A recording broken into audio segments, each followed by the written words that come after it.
Good evening, everybody, and welcome. It's Rick Utzer here with AirgunWeb, and let's talk airguns. Hopefully, we've got all the technical issues worked out this week. We have our AT&T access versus whatever nonsense that was last week. And yes, we do. Guess who we have with us? We have Airgun Angie. Airgun Angie, how are you doing this evening? I'm doing fine. How are you? I am doing very well, a little tired, but other than that, doing okay. And I think you were out hunting earlier. Tell me you got something. Nope. My husband says the deer have gone internal. I know he means nocturnal, but it's rare to see them during the day right now. So I gotcha. Okay. So it's been a rough year for you hunting, hasn't it? it has. I haven't gotten the first deer. That's been an odd one. Well, that's all right. You know the beautiful thing about hunting seasons, they do come back around. And so you had a rough year. Well, you'll get them next time, right? Hopefully, yeah. Yeah, Hopefully so. you'll get them next time. And when deer season's over, you get to go back out and hunt pigs. So it's not like you're without opportunity, correct? Yep. So Yep. pigs, and maybe we can get another iguana hunt going and go bug Harold, and who knows what else we might be able to do. So although your deer season may be wrapping up, we're not short the opportunities to go shoot something. Nope. Not at all. So all right. Were you sitting with a firearm today, or sitting with an air gun? The hammer. Sitting with the hammer. Okay. The hammer. Yep. And how do you like now? You got one of the new ones with the new magazine, right? It's not a new gun. I do have the new magazines, Okay. but I didn't get a new gun. How did you notice a difference with the magazine? Does it stop that kind of blow by a little bit? Yes, but I haven't shot it over the chronograph, so I haven't tested it there. Oh yeah, but you I haven't don't. tested it speed wise. But I'm talking about it used to blow out the side of the mag. Is it help with that? It does. Yeah. Oh, okay. Now that's the key. I've actually got like a whole stack of guns in here. I got 1, 2, 3, 4, 5 guns I'd have to do unboxing videos for. One of which happens to be a hammer that they sent me, all set up, scoped, ammo, everything. So Umrek Oh, sent sweet. that a little bit, like before I went on vacation, and so I'm going to do an unboxing video, and then I'm going to go do some shooting with that because I'm eager to get back and shooting the hammer some. It's a really fun gun to shoot. So What kind of ammo did they send you? it's a good question. I don't know. Oh.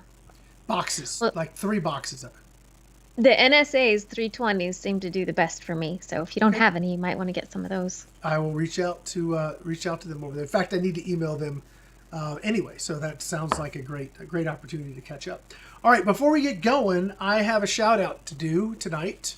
I was contacted by a gentleman through the website, and he said his son absolutely loves AirgunWeb and all the stuff that we do up here, Angie. So that's cool.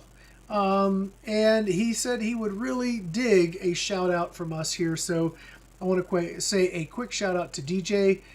He's over there on the East Coast, so hopefully it's not past his bedtime and he's able to see it. If not, he can see it tomorrow. But DJ, thank you for being a viewer and watching our stuff, and I hope you continue watching, and I hope you go far in the sport of airgunning and have a great holiday. So thank you so much for watching.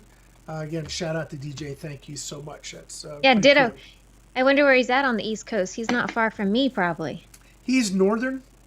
Oh, Don't want to give exact locations. I got you. He Yep. is a minor. So anyway, but yes, so that's very cool. It is encouraging when you get emails like that, because sometimes, as you well know, as an influencer or as a content creator or whatever you want to label you want to say, people can be, I don't know, less than supportive at times. Mm-hmm. And Yeah. so, when you have people making comments that are of a positive nature, it really does help you go, okay, this is worth doing. Let's keep going. So that's awesome. So I'm glad that it's encouraging. Makes me want to go out and do more of what I've been doing now for. I was actually trying to do the math. I think we're going to be going on 16 years for me in Wow. February. wow. 16 years since I published my first YouTube video. So, yeah, I've been doing this a long time. You should repost your very first video. I want to see it. It's horrible. I mean, it's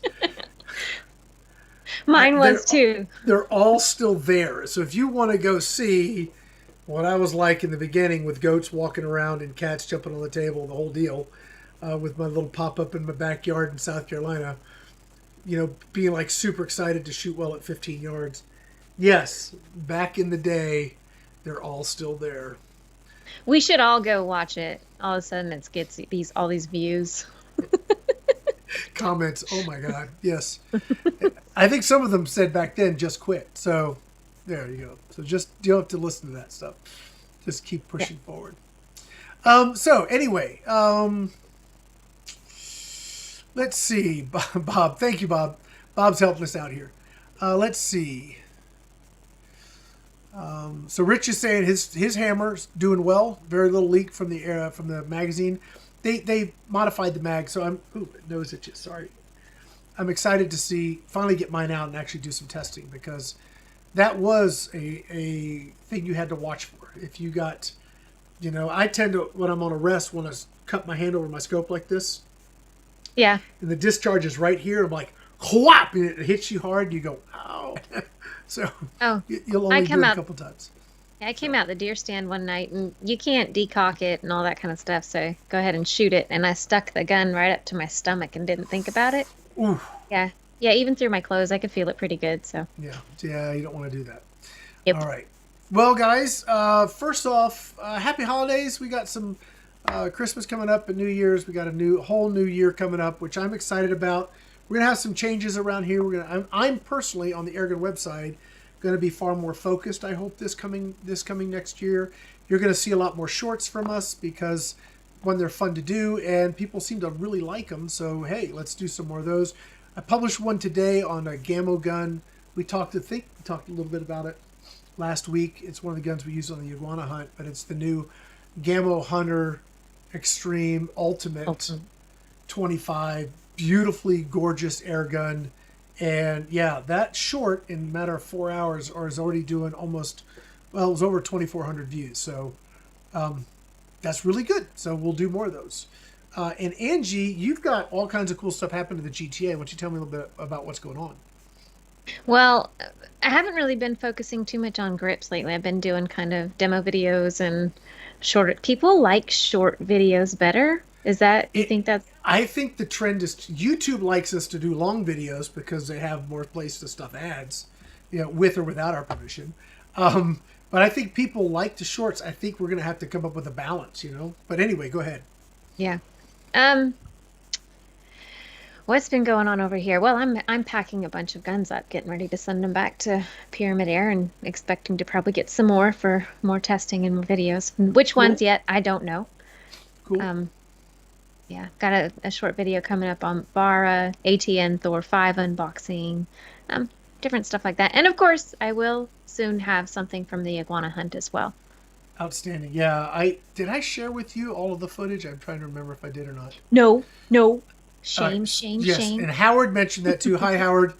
Tomorrow, that's on my plate to get that shared so that everybody that's part of the hunt can put all their stuff in that Google Drive and get it shared. So that I have to do tomorrow. If you don't see it like 2 hours, don't call me at 6 in the morning, please. If you don't see it by like 9 or 10 o'clock your time, say, Rick, where's my folder full files? And I will jump right on it. Anyway, so let's see. There's a gentleman here who's asking, Red Dog 911, how many springers do you have? I don't know if he's talking to me or you, Angie. But that question to me, I don't know. Yeah. Well, it might take you about 6 months to count all yours, Rick. I probably have maybe 15. I mean, if he's talking about true springers, probably not many. Maybe a handful, yeah. Gas ram and springers, probably maybe 15. But you probably have like 102 or something probably like that. Have at least 50. Yeah, probably. Yeah. Banjo Man's asking the Avenge X and 22 for grip. Well, that's going to be Pyramid Air to decide, right? So we'll see. Yep.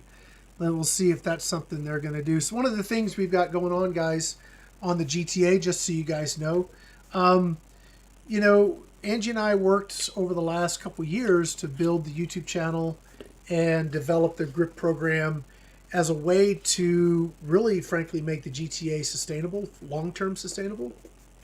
Not just where the site would exist, but be able to improve the site, maintain the site, keep up with the software, employ some people to actually create content. There's a lot that goes into that. Wouldn't you say, Ange? Oh, absolutely. Like there's a ton. Mm-hmm. And it costs way more than people have a clue of what it really costs to do it. So we did the grip videos for a while, simply to give people an idea of what it is. Now, that's going to transition in 2024. The grip videos are going to be something that's a paid for add-on. There's still going to be at least one set of videos every week going out for 2024, but they're going to be experiential demo type stuff. Angie at the bench shooting stuff, having fun, that kind of thing. And we're still going to be doing the grip videos, but it's going to be something companies are going to have to pay for because it's a lot of work. It's not free. Yeah, grip video just for producing and then editing. It probably is a good 20 hours. I think if we look at everything, last count on like an average was closer to 30 hours. Yeah, that's a lot of time and effort into one video. So, but they're good. I mean, They're worth it. And, yeah. But they don't come free. Yeah. Nope.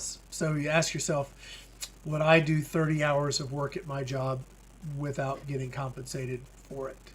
Probably not. If I had money coming out my ears, yeah, but I would be I fun. It would be fun to see that, Angie. I was thinking the same thing. No. Yeah. Nope.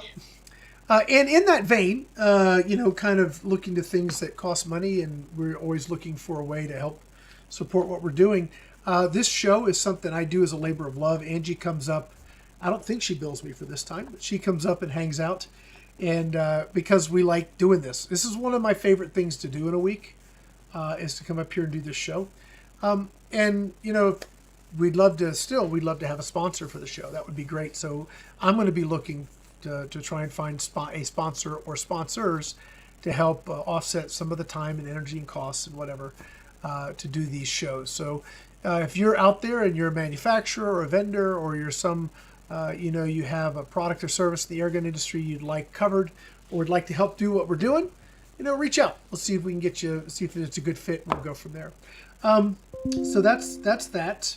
And since I have it on the screen, we'll talk briefly about Airgun Army, which is doing really well. It is actually doing really well, Angie. I don't know if you've noticed.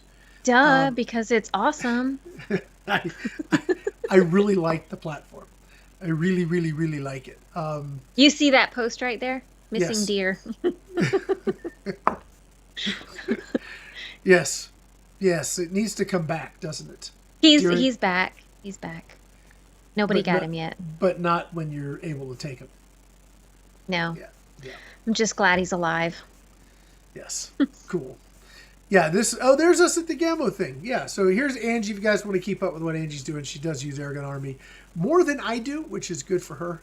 But yeah, that's the whole crew when we were out there having a good time down there in Florida. So Airgun Army's out there. We also have our Patreon page, which does help us.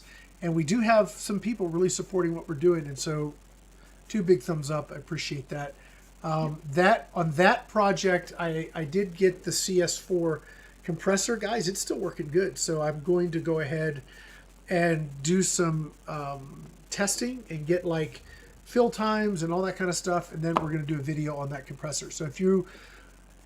now's a good time to talk about it, because if you're looking at like a way to fill your air guns, your PCP guns, as well as small bottles. Now, they say you can fill a 74 cubic foot bottle. I think that's ambitious, personally. And maybe it can, maybe it's fine. I think that's ambitious, but the little 100 cubic inch bottles, all day. In fact, you should test it. I don't have a 74. Oh. Yeah. I've asked Tuxing, who's another compressor manufacturer. They also do bottles. If you guys watch my videos on the 30 cal Rattler, the carbon fiber bottle is a Tuxing bottle. They make reservoirs for air guns and other things.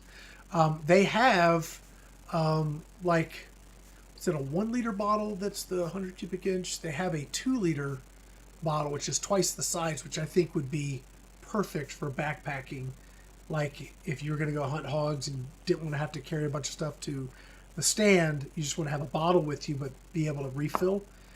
Something a little bit bigger than the small pony bottle, maybe twice the capacity. It wouldn't be that heavy, but that should be something easily fillable by that compressor. Anyway, if you're looking for a compressor that's not $1,500 to be able to fill bottles, that little thing's $500 on Amazon, and it's working very, very well. So I'm impressed. You were here when I was using it, Angie. We'd fill the pony bottles, use those to fill the guns, and then just cycle them out. So the thing would be running the whole time we were filming. Yep. So it would run for several hours in a day, and just keep going. So water cooled, super super nice unit. So anyway, Red Dog got a question here. Looking for a quiet Gamo Springer. I've got tons of ideas. How are you looking for, like the uber powerful ones, or are you looking for something that's moderately powered? Because like the more power you go, the more noise you're going to get. And it's going to be mostly mechanical noise just because of the violence of the piston hitting the front of the compression chamber. But if you're looking for something that's just really quiet for the backyard, then that was it. The Fusion Gen 3i. Yeah. Is like ridiculously nice and quiet, super nice. That would be the one I would go with. And then the Bone Collector's a happy medium. So the Bone Collector is just awesome. Bone Collector Gen 2. Yeah. Your favorite gun. Gosh, you were crushing those iguanas, man. Every time I turned around, it was like another iguana was rolling over because Angie poked it right in the eye. It was awesome. That 25 cal though is pretty cool too. I think that's going to be right there with the Bone Collector for me. Yeah. They just need to make a 10x 25 now. Yeah, the whole tooling to make the mags and everything in 25 is going to be interesting. Will they go through that expense? I don't know. That'd be cool. I don't know. Timmy probably doesn't think so, but let's see. Somebody's asking, well, how about that multi-pump versus Springer? I believe the gentleman that's asking that question emailed me. I emailed him back because in part of his question, he talked about multi-pump versus PCP and then asked for a multi-pump versus Springer. So I thought he was looking for multi-pump versus Springer, but I asked for some clarification. So we'll see. We'll see what comes up. I'm probably going to have to be sending that Crossman 362 back. So I don't think I'm going to have what I would call a suitable multi-pump for that operation. Because if I'm going to look at a multi-pump versus Springer, I would want something that's of equal cost and performance, right? Right. I don't want a $60 multi-pump and putting it against a $280 Springer. That I don't think that's going to be fair. But having like a something like a 362, or I think I know of some other stuff coming out soon that I cannot talk about the details of, may be the better choice for that comparison. So you may have to wait a little bit. How's that? So, G-Man's asking, so Rick, what's going on with the Gamo CFX? Is it holding up to your standards so far? Did you know they made a Woodstock version called? Yes, I'm very familiar with this CFX Royale. I did not get one when I had the chance. Thank you for bringing that up, because I was hoping to forget that happened to me. But thank you so much for reminding me of my utter failure to acquire the gun I always wanted. Let's see. But as far as the one you were shooting at the iguana hunt. It's awesome. Yeah, you were nailing them there too. You got some big ones with that one. I did. I got the biggest one. It was like five foot and some change, yeah. Again. Big old boy. Yeah, I was shooting the Hornets out of that. And the interesting thing with the Hornets, like versus the red fires, the others, the Hornets don't have that impact sound like the thwop. You hit them with the Hornets or the Hades, or the red fires or the Hades, like the Hades in 25 hitting an iguana. There's a very distinct sound. Yes. And it is very different from everything else. The energy and sound you get from that is just impressive. You're like, how is the thing moving after that? Because it sounds like they were hit by a Mack truck. But the Hornets rip through, and they don't make that sound. I don't know. They're very deadly. They're exceptionally good, but they just don't get that flop. So you shoot, and you don't get that auditory feedback of the impact, but it's dead. it's dead. So yeah. Yeah. CFX was awesome. Go ahead. You say something, Angie? Nope. So, let's see. The CFR, gosh, I haven't shot a CFR in a while, so I don't know. I don't have any of those old stuff. I think I have an old CFX. Oh, I'll tell you what I like about the CFX and also the Magnum Power. So, on the shorts that are coming up on my channel over this week, there's a short of the CFX, there's a short of the Magnum Power. Tony does a short on the Swarm Magnum Pro Gen 3i, and that actually one of my things I wanted to talk about tonight was Optimal Zero on a scope, because the guys we were hunting with, which was Cineground, did I get it right? Yep. Cineground Outdoors, Anthony and his son Memphis, they were talking about how they realized that when they're sighting in their air guns, closer is better, and I kind of talked to them about why that is. So I thought I'd talk about that tonight, because if you're going to go hunting with an air gun, specifically a Springer, that's not like any air gun, it works with anything. So we'll talk about it, but that was really an interesting conversation. But there's a short on that topic, and then there's one on the Magnum Power. The Magnum Power is a 25 cal Springer, literal metal spring. The CFX is a spring gun. So you take that, throw some tune in a tube in it, and I think you would have a dynamite. I'll throw Gamo's website up there since we're talking about it.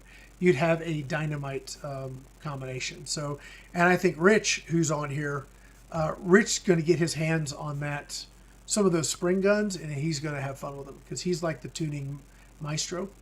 I was a tuning hack, but he's actually knows what he's doing. So yeah, he's going to have a lot of fun with those. Those are going to be awesome. And I can't wait till you do your video on the Hunter Ultimate, because you're at sea level, and I want to see what you're going to get for velocity out of that thing. Guess what? What? I can't wait till you finish the competition that we were supposed to have.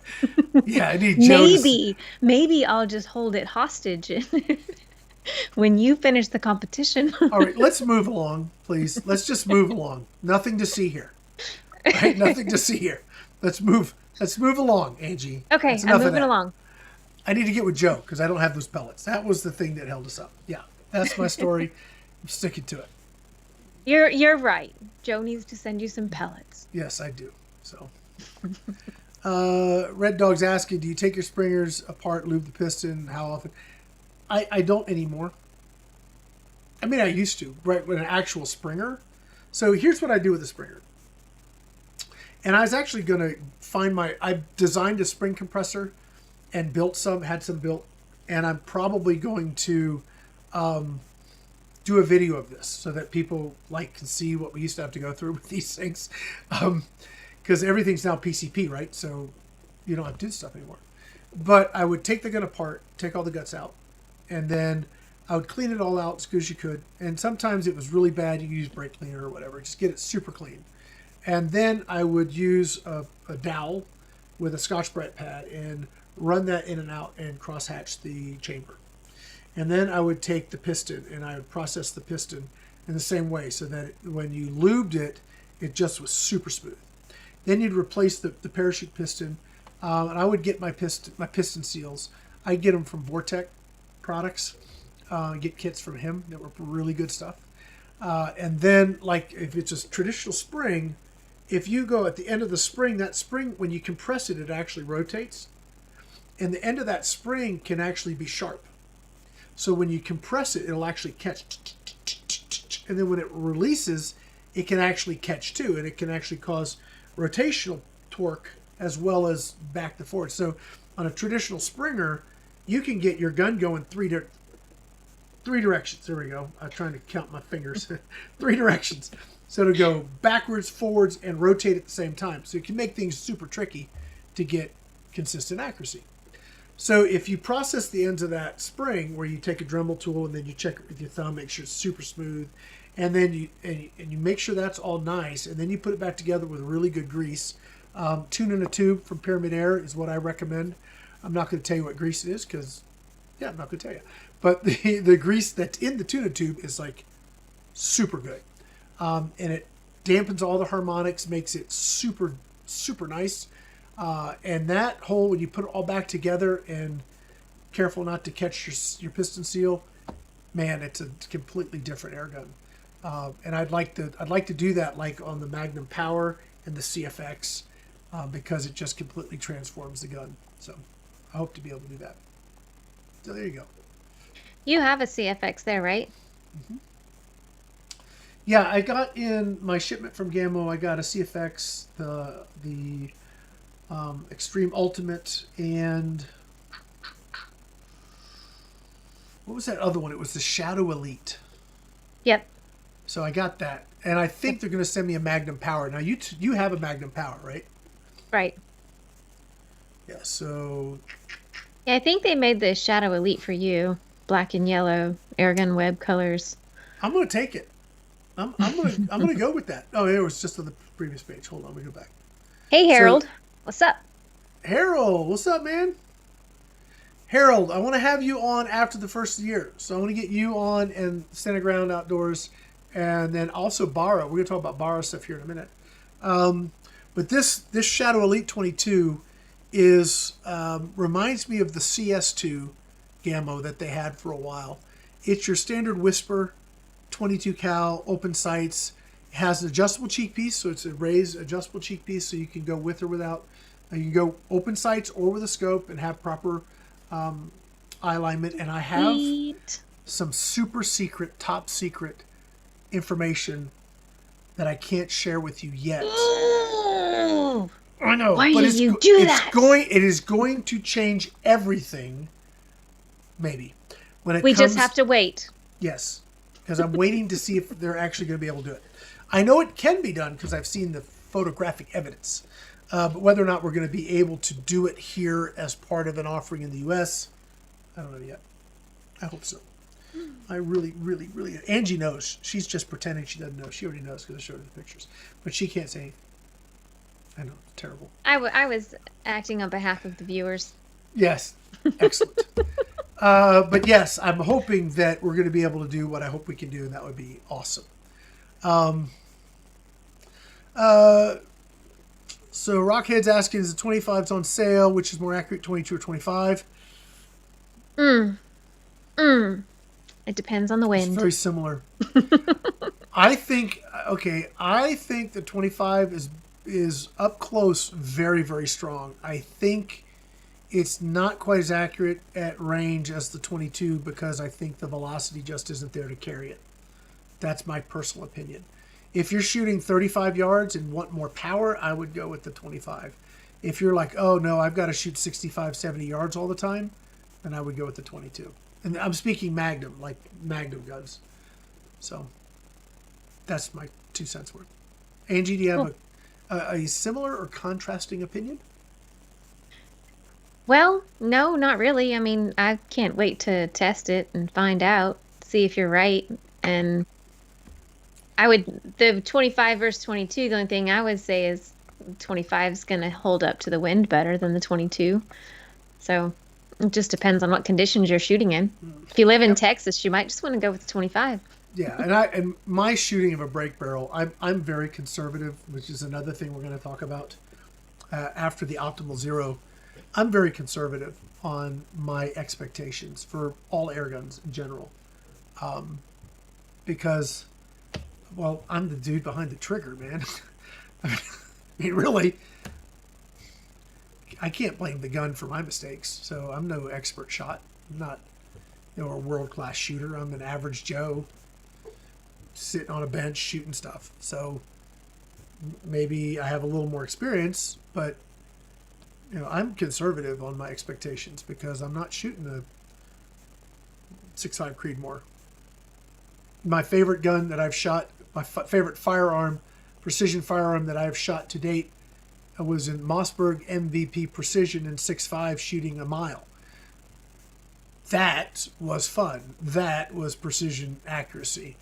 Air guns can be very precise, but I have I think reasonable expectations For me, 2 MOA is, I think, a gun shooting really, really well. So that's Oh just yeah, me.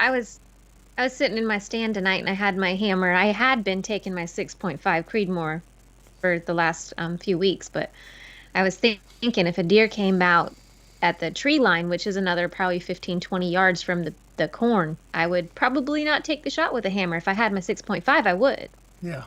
but Yeah. not with an air gun. Yeah. So, Yeah. but some Okay. people would. Maybe Yep. I'm conservative like you. I don't know. I'm conservative that way. Just yeah. Okay, and maybe it's because of where I started. I mean, I was kind of joking back when I was shooting in my backyard. I mean, I shot on my front porch. Remember my old front porch, Angie? Hmm. It was 70 some feet, so I had 20 yards of front porch. So I would put my little metal target on the other end of the porch when my neighbors weren't there, because they were seldom there, because I didn't want to shoot with them in the front yard down at a party or something. And I would shoot on the front porch that's covered. And that's 20 yards. And I was super excited to get, like, keep everything in the black, and I was shooting springers. That's all I had. Didn't have PCPs at the time. So that's what I grew up with in the sense of my career in airgunning. And so I'd go to the backyard at 30 yards to keep a decent group at 30 yards was like incredible. So that's all changed now. If you're getting to air guns now, well, I understand why, especially if you've really shot as PCPs. Even affordable PCPs are pushing, gosh, very close to sub MOA or at least MOA at 50 yards, which is, again, my rule of thumb is 2 MOA for your basic air gun is I'm happy. That'd be an inch at 50. I'm very happy. Yeah. 2 inches at 100. I'm very happy. If we could get MOA or sub MOA at those ranges, I mean, that is so rare for me. He's sending me pictures at that point. I am. And it's another thing too. I have shot sub MOA groups, but one group does not accuracy make. Yeah. Give me 7 out of 10. All right, now I'm impressed. 1 out of 20. Okay. My clock is right twice a day with the battery out of it. You know what I'm saying? It just, Yeah. you get my point. So anyway, yes, I agree. G-Man is saying he really likes the stock in that Elite. I agree with you. I don't know. It's interesting. I worked with Gamo 2 years ago when we first, well, you didn't go the first trip down to the iguana hunt, that when we went in the summer. No. I choose not to do that again, if at all possible. The summer in South Florida was yucky. Hi, Harold. December's great, as long as it's not raining and cold. But that first time down there talking with Jordy, who kind of is in charge of the website, I was saying, boy, if you guys could do this and do this. And now he's like, all this stuff's starting to come out, and they're selling through, or they wouldn't keep bringing them in, I don't think. So, like, pumped about that. That's awesome. Yeah. So let's keep encouraging them to bring over these European guns that are so awesome. Even though they're small batches and they're not selling 250,000 of them to Walmart, us enthusiasts that like stuff like this, if we'll go buy them, they'll bring them in. Kind of cool stuff. Yeah, I'm not rubbing it in her face, Harold. Be quiet. So, let's see. I was going to talk about Optimal Zero. You want to talk about that? You want to talk about that a little bit, Angie? Sure. Okay, so let me ask a question. If you guys were going to sight in your air gun, you just got your brand new brake barrel, you brought it home or it just came in, UPS, FedEx, whatever, dropped it off. Gonna bounce your scope. Where do you zero your scope? What do you do? Now, for you like Uber enthusiasts that know what I'm talking about, shh, let everybody else answer. So what range do you zero your scope? I'd like to know. Where do you put your scope? Angie? Well, you've already talked to me about this. I have. didn't know this before you talked to me about it. And I believe it was somewhere between like 12 and 14 yards, something like that, where you would start. That's okay. That's really starting to get the ideal. So Red Dog is saying 25 yards. That's where most people actually start looking at the sight their scope, 20, 25 yards.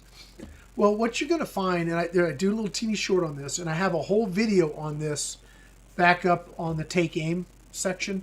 Gosh, I don't even know where that video is, but it's Take Aim. I did a whole like how-to series, and the problem is you have your scope and you have your bore, right? So when you're adjusting your scope, you're creating an angle. So if your scope's level, now you're creating this, you're like an artillery shot. So if you're too far, then you're out of bounds. If you're too close, you're out of bounds. And what I mean by out of bounds is that you have this, let's say you're shooting a 1-inch kill zone, right? So you have this, if you're dead center, you really have a 1/2 inch higher and a 1/2 inch low, which is your margin of error, right? Mm-hmm. So how do you get your shot to just live in that space without doing this number, right? And that's where, if you find what's called your optimal zero, you can actually know, if I have this pellet going this fast with this ballistic coefficient, if I sight at 15.5 yards, I'm going to be good from 10 yards to 45 yards. And knowing that, oh man, you talk about making life easy when you're out in the field. You don't have to deal with mil dots. You don't have to deal with any of that stuff. You just put it where you want it, and you're probably going to be okay. So how do you do that? Well, let me tell you how you do it. So let me see. I might be able to pull it up. It's end of life.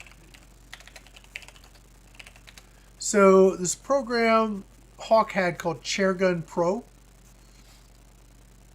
Okay, so you can still download it. Yeah, so ChairGun Pro, it's legacy. You can still get it.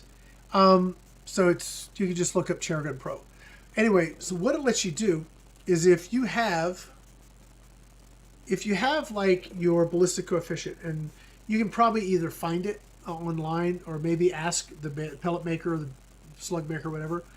If you know what your ballistic coefficient is, then you can put that data into ChairGun, and it'll estimate your pellet drop. So it'll tell you that at 10 yards you're going to be going this fast, it will have dropped this much in 20, 30, 50, 100. It'll tell you your reduction in velocity and energy. So if you have that data, it'll estimate your trajectory curve. And so if you sight at 10 yards, you're like going way up. So it goes way up, then you're way out of the kill zone, and then you fall back into the kill zone, say 35 yards. So you're good from like 8 to 10 and 33 to 35. But everywhere else, you don't know where you're going to hit. So yeah. as you move that out a little bit, that curve that was so sharp begins to flatten out. So 14 to 16 yards, depending on velocity and pellet, is about right. So 15 is a good average.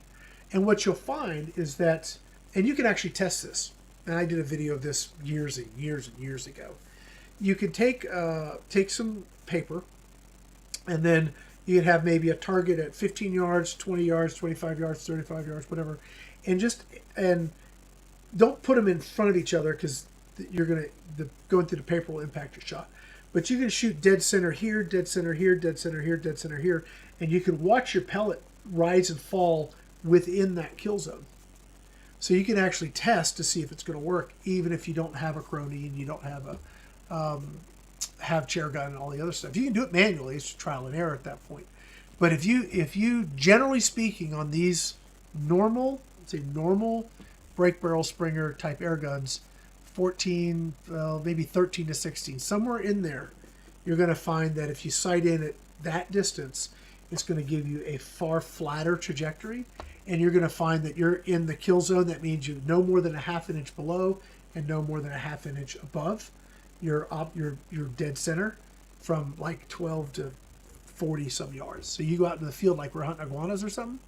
It's great, because if you know where to sight in, you put it right where you want it, touch it, and pretty much you're going to be dead on. It's great for squirrel hunting or rabbit hunting and all that stuff. And you don't even have to think about holdover or hold under, any of that nonsense. As long as you're in that range, you can get a good wide range. I mean, it's pretty cool.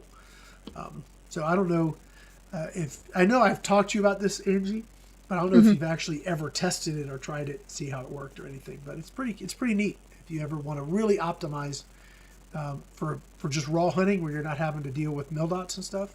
It's a pretty good way to deal with it. So is this like official homework for everybody? I mean, hey, Not necessarily.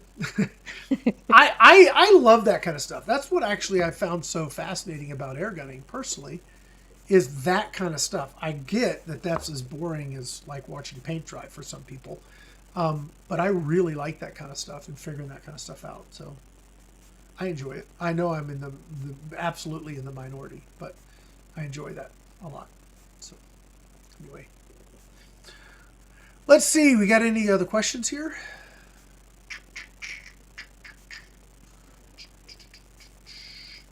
Yeah, everybody's saying 25 yards. That is a typical zone. And as long as everything you're shooting is at 25, it's awesome. But when you're closer or further, it makes things trickier unless you have a mil-dot scope and you've properly doped your scope. You can make life easier by finding that optimal zero. Try it. Just see if I'm right. Okay. In the title, I say long live the 177. We talked about this last week a little bit. We did. Yeah. Until the internet went pooey. It was not friendly last week. It was like, it's a telephone company. It doesn't like me. And then Starlink let me down. I was very disappointed. So today, AT&T is carrying the water. They're doing a good job. Thank you, AT&T. We have a tower. Like literally, I could almost throw a rock and hit it. Not really. I'm not that strong. But there's a tower right over there. So we have great internet and terrible phone service. I don't know why that is, but internet works. So, but it has, I can use that for my streams, which is awesome. So, let's see. Long live the 177. So I did this video, and yes, it's my Air Arms stealth carbine. Really, really, really, really, really like this gun. So what I did, because I had done the 25 yard sort of, these like look horrible until you understand what I was doing. Like this first image here, that was full power. That's 10.3s full power, right? Mm-hmm. And then this is 10.3s at 4 power. Look at the difference. Going slower was better. Yep. Who'd have thunk it? And then 3 power. Oh, wow. This is 50 yards in the wind. Sweet. Okay, so that is pretty good. And then we shot another in the wind. Now the wind had sort of died down, so it wasn't pushing as hard. But that's 5 shots, 50 yards in light breeze with a 177. To me, that's cool, man. On what power level was that? That was power level 3. 3? Yeah. Sweet. It's like just under 900 feet per second. That's exciting when you get results like that. I agree. And then you come over here to the 13s, and they were, a high power, which was mid-9s, I guess. And that was kind of that. And then slowed it down, and I got that. And then I slowed it down again, and it pushed a little to the left. And then that was on power level 3 again. It was like 8 and some change. Can I see the first one again? Yep. That one. So you had 3 of them stacked right there. Yep. Sometimes it's hard to tell if it's like, because I'll get 3 right on top of each other and then 2 crazy ones. Like, is that a bad pellet? What's up? So weird. It makes you work for it, doesn't it? It does. And then this group was like, I was like super encouraged. So again, I'm pushing power level 3. I think it's like 830, 840. You guys can watch the video if you want. I don't remember exactly.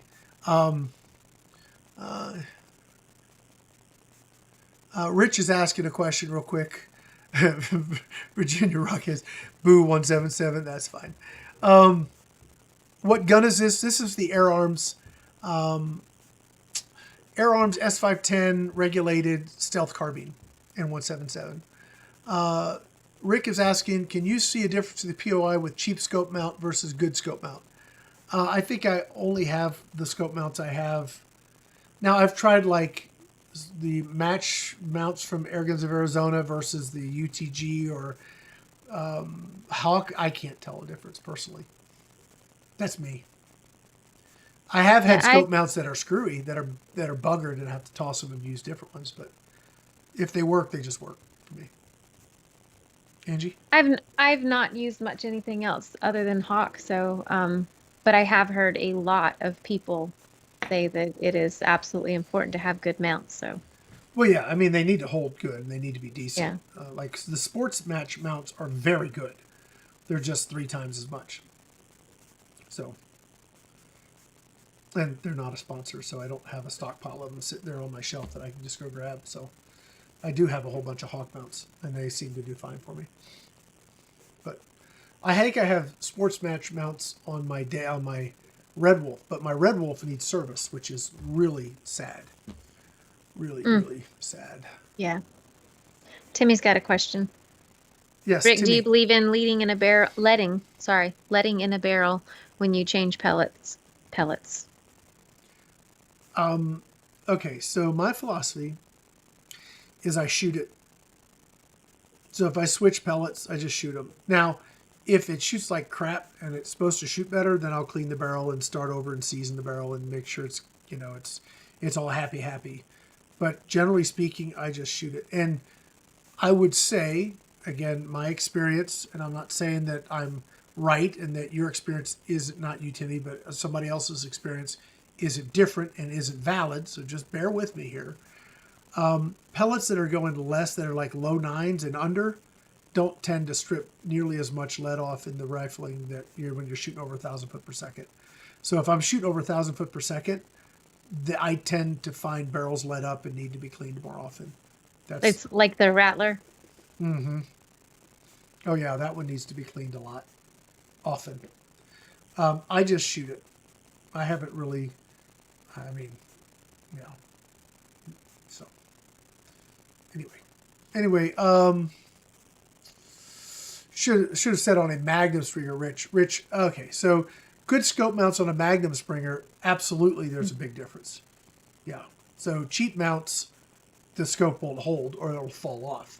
Solid mounts, yeah, it's a big difference. So yes, I thought you were just talking about in general. So if it holds it solid on a PCP with no recoil, I've not seen a difference between like super expensive mounts and normal mounts. On a Springer, I definitely have seen a difference. So hopefully that helps. Next shot, you ready to see the next picture? So that was power level 3. And then I'm shooting the Frontier 34, which is a freaking awesome scope. Sweet. Yeah, and so it has like all these dots and things you can move. So anyway, so that was the next set of shots. At 50 yards, wind picked up a little bit, but I was able to use the just the dot in the scope to put them all in the black. Nice. And that's on power level 3 as well? Yeah. Now, it was funny watching these pellets. They were doing this over. Dork. So they weren't like straight. They did the circle cue thing. But they all hit in the same spot. I just wouldn't guarantee that it's going to be like that way, like at any other distance. Yeah. So you can actually watch. It's funny when you watch pellets fly. Sometimes you get them when everything's lined up right, the stability is right, the velocity's right, and you've got dialed into the rifling and the barrel twist and all that. The pellets just straight like an arrow, dork. And what velocity were you getting with those? About 830, plus or minus. Yeah. So, yeah, I was just impressed. I was impressed.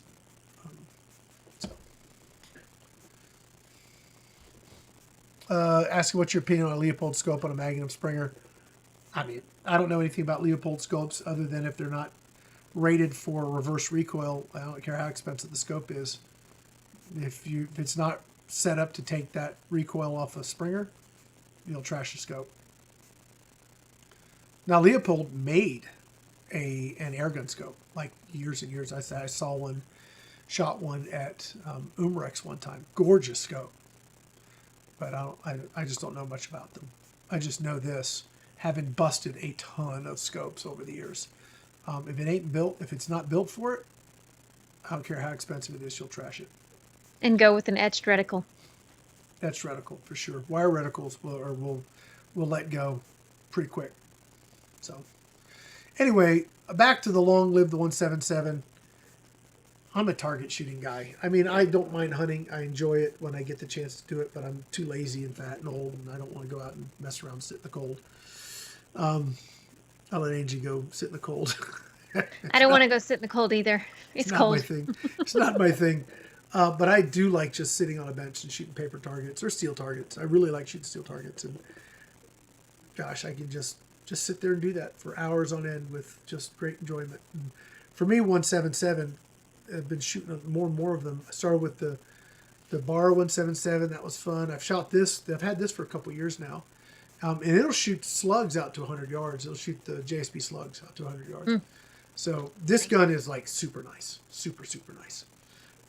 I do like it a lot. And my very first Air Arms that I bought was Sue's now Air Arms 177, unregulated. It still shoots great. So, yeah. I think my favorite steel target are the bullfrog targets. Yeah. I like the different sizes, and now I call it the lotto target. Yeah. The one with the itty teeny bitty baby one? Yeah. Yep. Anyway, yeah, that was a fun day shooting for sure. I've got a bunch of videos down at the range I need to get to as well. I've got a video I'm going to shoot for Barra hopefully this week, maybe Thursday if I can get to it. If not, it'll be this weekend. And then I've got all of the guns I'm going to unbox. I got to get down there. I still need to do more work with the Gamo Swarm Magnum Pros. I need to get Gamo has sent us pellets. so much. I'm like, I know, right? okay, I need to fit other things in besides just Gamo. What do I do? There's a method to their madness, is what it is. Yes. But look, man, they're making some really good stuff, and the fact Yep. that they've got these new exclusive guns coming over just has me tickled. All right, we've got like a few more minutes, and I'm going to bring up a comment that it's going to be, I guess it'll be a hot take. Okay. Okay. So I'm not going to call the person's name out or anything, and there's nobody here on the thing, but I get this all the time. It kind of goes back to the expectations thing. So I am personally, first of all, if a gun meets your expectations, don't give two flips about what somebody else thinks. Okay? So first things first, don't let somebody tell you your gun's a piece of crap if you're happy with it. Okay? So don't let somebody tell you that, oh, that's garbage just because they think it is. If you're happy with it and you're getting enjoyment out of it and it fits your needs, have fun, man. Don't even worry about it. Okay? So, but I get this a lot. Now, I know, and I don't know if this guy knows, but I know, shooting sub MOA like regularly is freaking hard. It's hard. Especially where I live. You should come shoot out here. I have It'd be the wind whisperer. people say, "Oh, I get sub 3-inch groups at 400 yards." I'm like, okay. I'd really love to see that. I have 400 yards. We can go set you up. Let's see how. Well, they've probably dumped like $4,000 into their gun too, so it's not really attainable for everybody. I mean, they're talking about a specific gun that isn't that expensive, but I mean, could it be done? I mean, of course, I'm sure it can be done, but 400 yards with a firearm, and 3-inch at 400 yards is sub MOA, by the way. So if you're talking about maintaining sub MOA out to 400 yards, I mean, I'm really close to calling the BS flag on that one, like hard. Just because I know how hard it is. I know how hard it is to do it. Are there people that can? I'm sure there are. Is there equipment that can do it? Probably. Have I ever seen it? Never. Now, I haven't seen everything either. So, have I seen every air gun ever shot and every target ever shot? No. So I don't know for sure. But in my experience, oh my God. Sub MOA is freaking hard. And when people talk about if your air gun doesn't shoot sub MOA, it's crap. Well, 99.9% of every air gun on the market then is crap. I don't buy that. So I shot the Rattler 30, and I don't know that the 30 is the best caliber, frankly, for that platform. I think it's really powerful. So it can probably push .35 may be better, just because it has so much gas in the tank. But I got this comment, and the guy says, that air gun is not accurate, speaking of the 30 Rattler. First of all, I think it's perfectly fine accurate. If I'm hunting coyote and I'm pushing pellets at 50 yards at 120 foot-pounds and drilling 3/4 inch group, I'm pretty pleased. Oh, yeah. I will take it, right? If it can't get a consistent 1/2 inch or less at 50 yards, this means that at 100 your group is going to be over 2 or 3 inches and you will miss a lot. Well, I just disagree. And I see that so often, and I wonder where people are coming away, where they're getting these ideas that 1/2 inch at 50 is like the norm. That's like the average you should have to get. Well, I mean, it would be wonderful. Angie, you shoot a lot too. And you've shot some really nice guns, right? Yep. I mean, how often are you walking away with consistently 1/2 inch or better at 50 yards? Well, I get a lot of those comments too on my videos. There's something wrong with that gun, or you don't shoot very well, or yeah. Yeah, it is a... And it can make me, those kind of comments can make me, because I'm not as seasoned as you are in the air gunning world and shooting all that kind of stuff. So I start questioning myself. Maybe I do really suck. So Yeah, it's good to have, I mean, it's good to know what is good to expect instead of relying on other people's higher expectations that are in a lot of ways unreal. Yeah. I just really quick asked, what's your opinion on flat bottom slugs? I'm guessing that is a shape and not a brand. I've had good results with both concave slugs and flat bottom. It all depends on the barrel and the gun. It's so gun dependent. So my opinion is if it shoots well, use it. That's my opinion. I've had both do well. Yeah, I do. I mean, I think personally, this is my opinion, 2 MOA in an air gun is good. If you're doing less than that, if it's, I mean, the group size are greater than 2 MOA, right? That's not ideal. 2 MOA is a kill shot at 50 yards on any small game. That's an inch, right? It's an inch, Yep. and that's a dead whatever. It's a rabbit, squirrel, jackrabbit. You know, what's the kill zone on a coyote? A couple inches. If you're gonna go for vitals, you know, what's the kill zone on a pig? 3-4 inches, depending on the size of the pig. What's the kill zone on a deer? 6-8 inches. Yep. I mean, if it kills it like you need it to kill it, then it's accurate.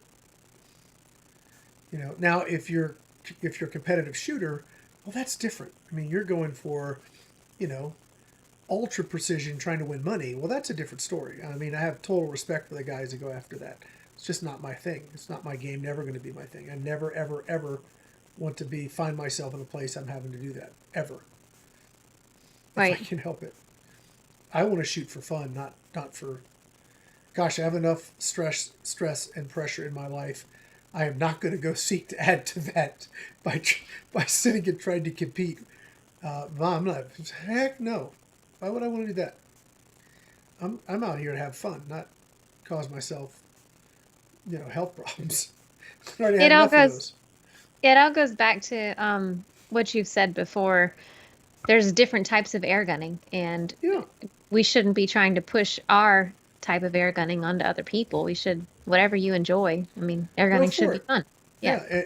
And for that guy who thinks that 1/2 inch or less is what you have to have, well, awesome, go for it.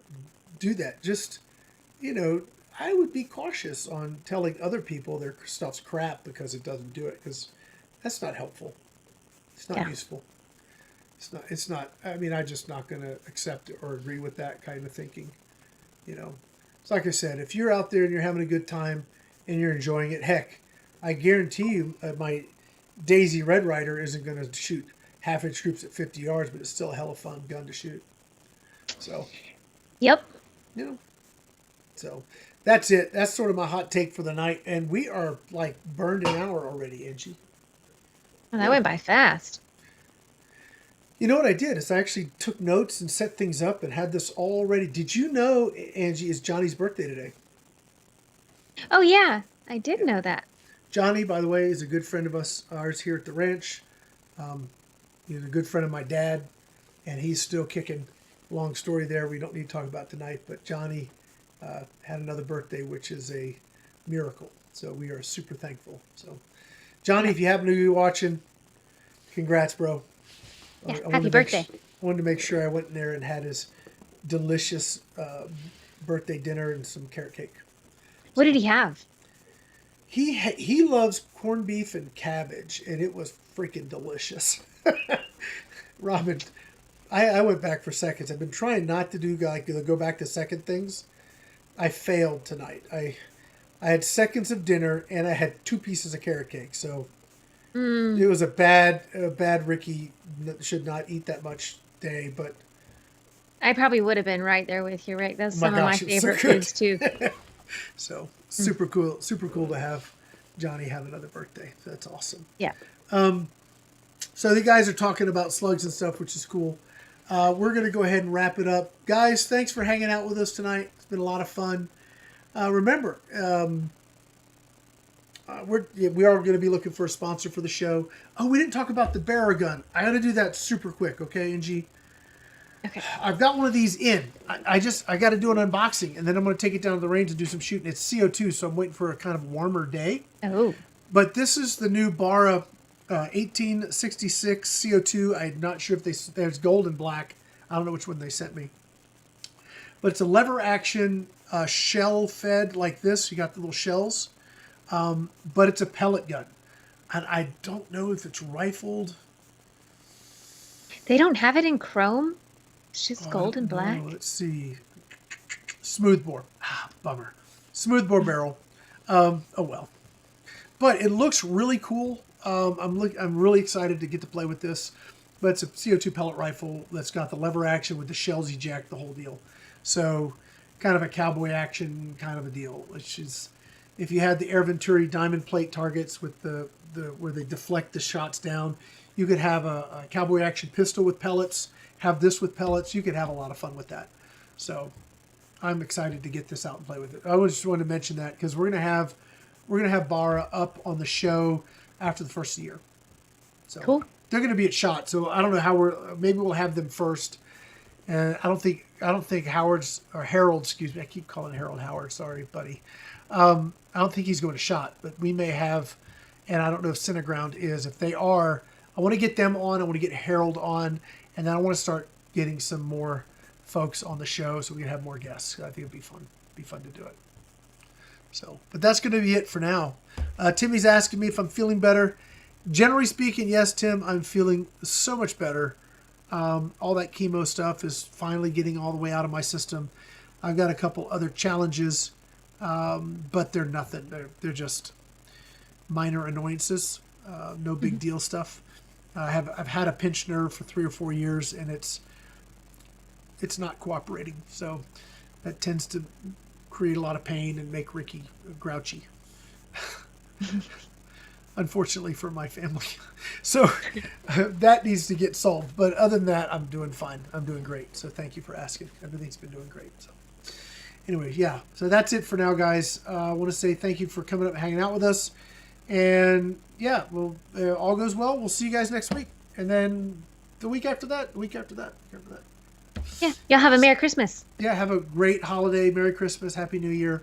All that kind of fun stuff. And remember, your New Year's resolution is to shoot more air guns. I should do a shirt. See you guys. Have a great Good night, holiday. y'all.